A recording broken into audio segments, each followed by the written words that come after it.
Ai, gente, já tô dando aula para os meus alunos, ó, todo suado. Peço desculpas a vocês, já expliquei que eu fecho a casa para evitar barulhos externos, aí fica aqui morrendo de calor, parecendo que eu tava numa construção civil batendo uma laje. Ignorem. Vamos começar a nossa aula de Sociologia de hoje. Vou tentar ser breve e curto, porque os vídeos estão ficando muito longos e aí está muito difícil de postar. Eu posto vídeo das outras escolas e fico o dia inteiro meu celular aí enviando, nunca termina. Então eu vou tentar fazer um vídeo mais curto, tá bom? A gente na semana passada então falou sobre as instituições sociais, principalmente a imposição e a força que a coercitividade tem sobre nós. E aí vamos continuar na mesma apostila, tá bom? O livro-texto da Ângulo, nas aulas 5 e 6, da página 28 até a página 21. Só que hoje a gente vai falar sobre a importância da propriedade privada como uma instituição. A gente vive numa sociedade capitalista e o tema propriedade privada ele é um dos mais estudados dentro da sociologia.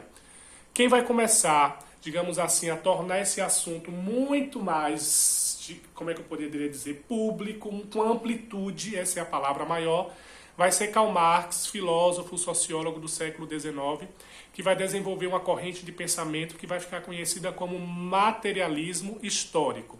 Materialismo vem de material, de dinheiro. E aí Marx vai observar, estudando a história da humanidade, desde as primeiras civilizações, lá no Neolítico, no Paleolítico, como a gente já discutiu em história, que a história humana, na leitura dele, é representada pela luta de classes. Então Marx vai observar que em todas as eras da história da humanidade existiram classes antagônicas, rivais entre si. Então exploradores e explorados que rivalizavam por meios de produção. Então na antiguidade ele vai colocar que esses interesses antagônicos seriam entre os senhores e os escravos, que na antiguidade, já falamos em sala, eram os prisioneiros de guerra, em sua maioria, e também um pouco dos endividados. No período medieval, o sucerano e o vassalo. E na sociedade moderna, capitalista industrial, que o próprio Marx viveu, seria a burguesia, os empresários, os proprietários, os donos dos meios de produção, terras, fábricas e capital, e o proletariado, ou seja, o trabalhador. Então Marx vai ser um dos primeiros a prestar atenção para a importância dessa propriedade privada ao longo da história. Por isso que a teoria dele vai ser chamada de materialismo histórico, porque ele vai considerar o quê? Que todos os conflitos sociais têm como base, como infraestrutura, as questões materiais, as questões econômicas.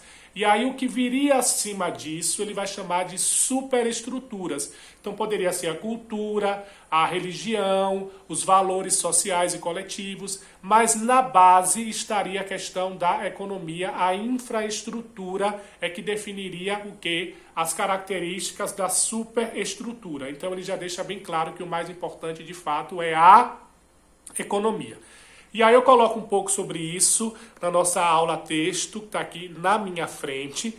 E aí para Marx, então, a história da humanidade vai ser uma luta de classes em disputa a questão da propriedade privada.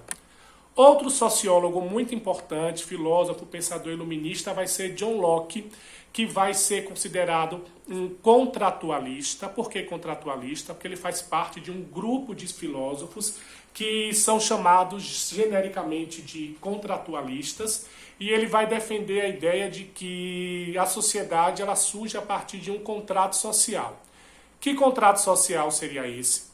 Ele acredita que antes da existência do Estado, ou seja, do governo, do conjunto de leis, a sociedade viveria num mundo caótico, que ele vai chamar de estado de natureza, onde todos os seres humanos rivalizavam entre si. Então, todo mundo quer a mesma coisa, uma hora esses interesses entram em conflito. Ele vai dizer que é necessário um governante, alguém que tenha autoridade acima de todos, para garantir a existência de uma coisa muito importante para ele, que é a propriedade privada. Então é preciso que exista um Estado, que existam leis, que exista a Constituição, que garanta que cada cidadão pode ter a sua propriedade privada sem ter que ser ameaçado pelo outro. É por isso que ele vai criar a ideia de contrato social, onde todos os cidadãos assinariam, metaforicamente, o compromisso de respeitar a coletividade, independente de suas más inclinações pessoais. Então, antes do contrato social, existia o estado de natureza caótico, onde prevalecia a violência, a agressividade e a barbárie. O Estado surge, então, como um contrato para garantir o quê? A propriedade privada.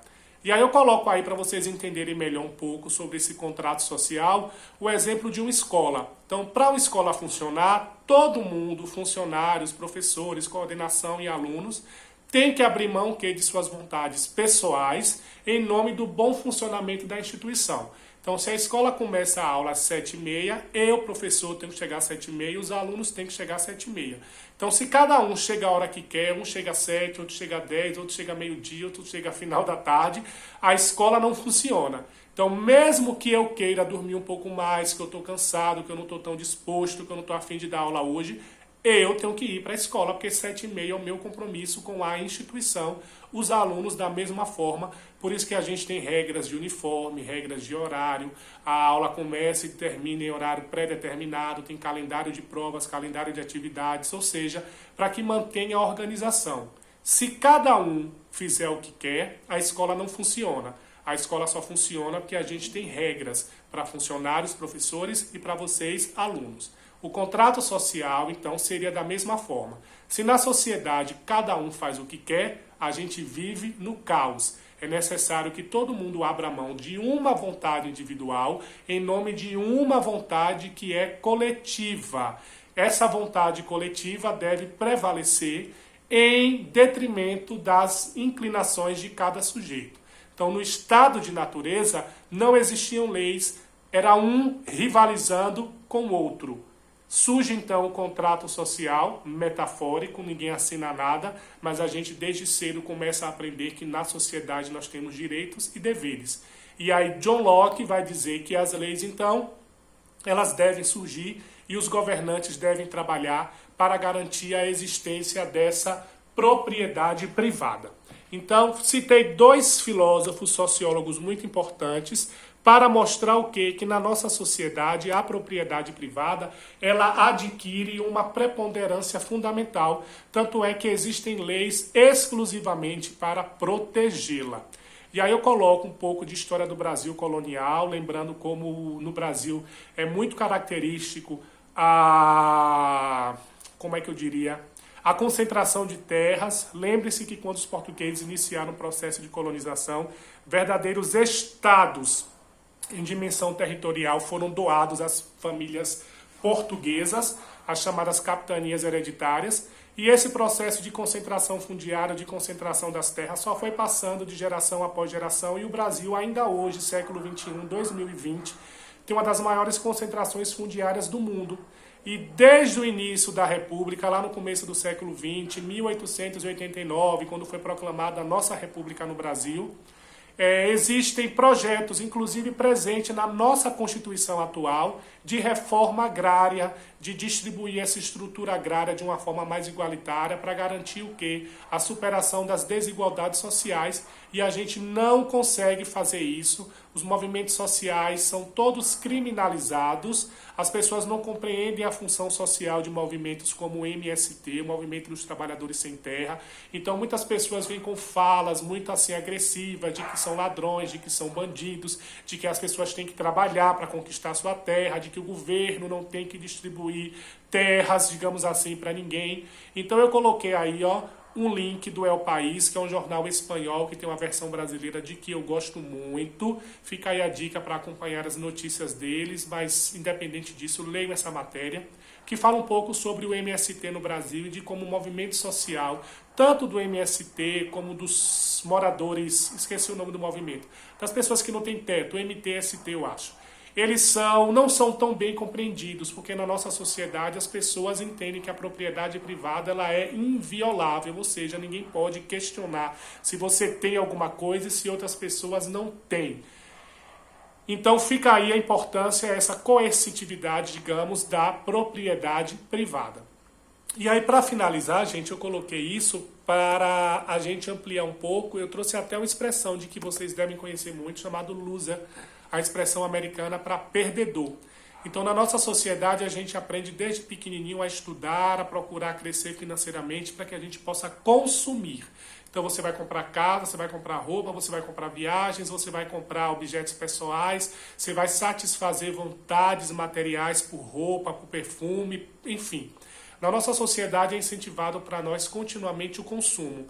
Aquela pessoa que não consegue um bom emprego, que não tem uma boa formação e que não consegue consumir, principalmente na cultura norte-americana, onde o capitalismo é muito mais perverso e forte do que o nosso, ela é o perdedor, ele é o loser. E lá é uma expressão que é extremamente pejorativa e agressiva. E aí eu coloquei um texto aí, ó, que é um parágrafozinho bem pequenininho, para vocês entenderem o que o significado dessa palavra e relacionar como isso em nossa sociedade prevalece em virtude dessa coercitividade da propriedade privada.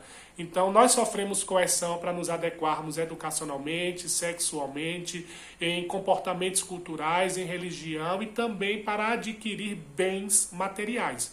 Então, talvez vocês não sintam isso na pele, porque vocês são jovens ainda, mas mais profunda, mais adiante, quando ingressarem no mercado de trabalho, as pessoas começam o tempo inteiro a questionar você porque você não tem carro, porque você não tem casa, porque você não tem moto, porque você não fez viagem, porque seu celular é simples.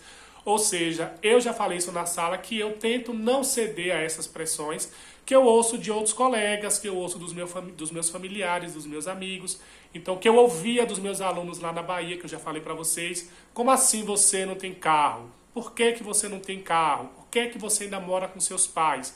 E questões como essa, porque na nossa sociedade parece que a gente nasce, cresce, consome e morre, né? A gente veio aqui no mundo só para consumir. E isso já leva a gente a refletir sobre essa coercitividade, essa pressão que a propriedade privada exerce sobre nós.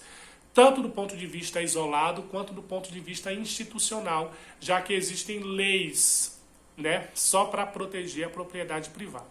Então, leiam a apostila. Não consegui fazer um vídeo curto com menos de 10 minutos, já vai lá em 13 minutos. Mas paciência, estudem. Em breve eu vou passar uma atividade para vocês. Estou só esperando terminar essa discussão sobre coercitividade e os valores sociais, tá bom? Beijo, até mais.